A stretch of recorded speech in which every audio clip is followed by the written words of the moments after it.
Hola chicos. So this week we are finishing up on our regular AR, ER, and IR preterite verbs. Remember the preterite is all past tense. So once again, I'm going to show you my screen. And part of the reason why I want to do this is because of the fact that we were having a few issues on some of the things that we submitted last week. So um, as I do this, the thing that you need to keep in mind, oops, sorry about that, is that we still need to remember our 5 memorized from last week. So let's take a look at this screen. So here are our preterite endings, and some of you were struggling to remember to put the accent mark, meaning if you look at the yo form, it does have an E accent. If you look at the L, ea, and usted form, it does have an O accent. And remember, these are going to be for regular verbs, meaning any verb I haven't told you about right now is a regular verb. We have 3 more sets of irregulars to learn by the time we're done with Spanish 2. So that's why I want to make sure that you guys really have a good grasp on these endings. Okay, so remember, like if I did the verb bailar, yo bailé, tú bailaste, él, ella, usted bailó, nosotros bailamos, and ellos, ellas, ustedes bailaron. The only way we're going to know if they're talking about bailamos as we dance or bailamos as we danced in the past is going to be by context clues in the sentence. And we will really hit those hard in Spanish 3 when we start reviewing this. Okay.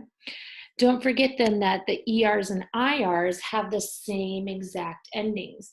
So AR has its own separate set of endings, but ER, IR has their different ones. Iste, io, imos, ieron.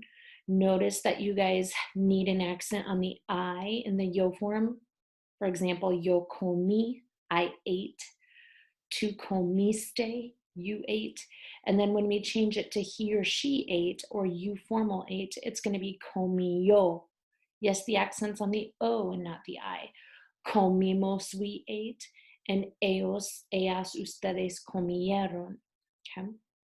Now, the other thing that you guys struggled with last week is some of you continued to make the spelling changes in your boot verbs. What that means is that in the present tense, and if you look at the slide how I did pensar, we used to have to change it in the form of the boot, meaning the yo form, the tu form, the he, she form, and the they form all would have to have a spelling change. We have to forget that while we're doing this past tense, this new past tense. So if you notice the preterite form, pensé, pensaste, pensó, pensamos, pensaron. So what I'm going to do is I'm going to stop sharing the screen for a minute, and I have 4 verbs. These 4 verbs all happen to be boot verbs.